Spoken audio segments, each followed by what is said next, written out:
សូមស្វាគមន៍មកកាន់ភូមិដ៏ស្រស់ស្អាតរបស់ខ្ញុំកូនអើយជាតិជាមនុស្ស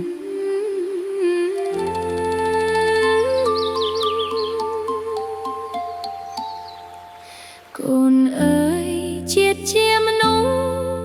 ដឹងត្រូវខុសព្រោះសង្សារអ្នកអប្រាជ្ញពលផ្ដាំថាមានបញ្ញាជួបសេរី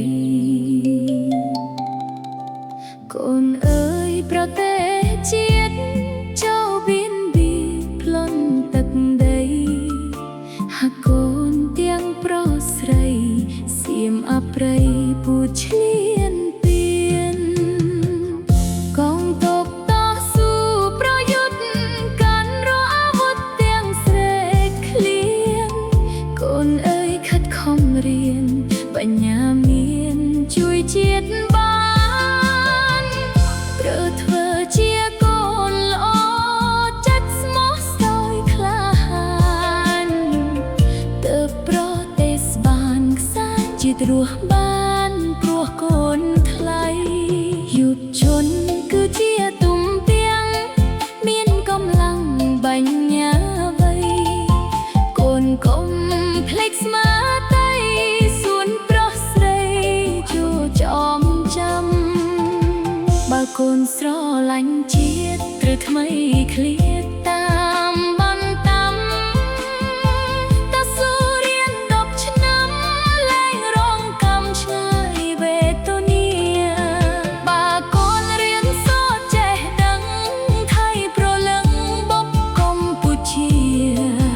ហាកូនទាំងអស់គ្នាកុំនិទ្រាក្នុងភ័ព្វប្រាំ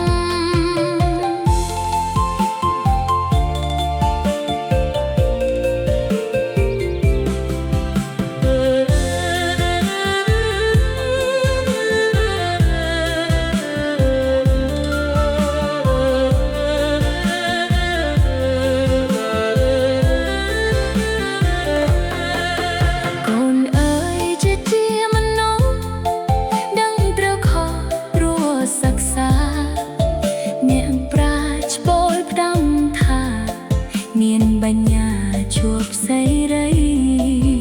កូនអើយប្រទេសជាតិចូលបៀនបៀនប្លន់ទឹកដីហាកូនទាំងប្រុសស្រីសៀងអប្រៃពូឈ្លានពានកងទ័ពតស៊ូប្រយុទ្ធកាន់រអាវុធទាំងស្រែកឃ្លៀង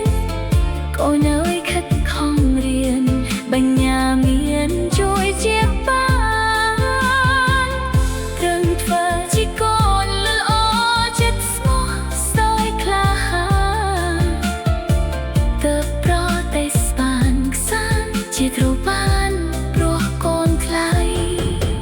យុវជនគឺជាទុំទាំងមានកម្លាំងបញ្ញាវៃ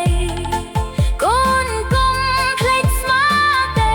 សួនប្រុសស្រីចូលចងចាំ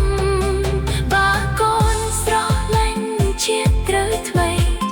ឃ្លាតតាមបន្តតស៊ូរៀន10ឆ្នាំលែងរងកម្មឆ្ងាយវេទនាកងទ័ពតស៊ូ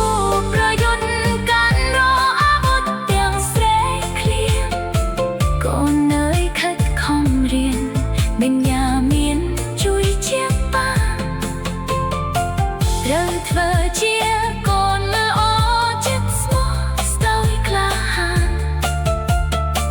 ទើបប្រទេសបានខ្សាន្តជាតិរស់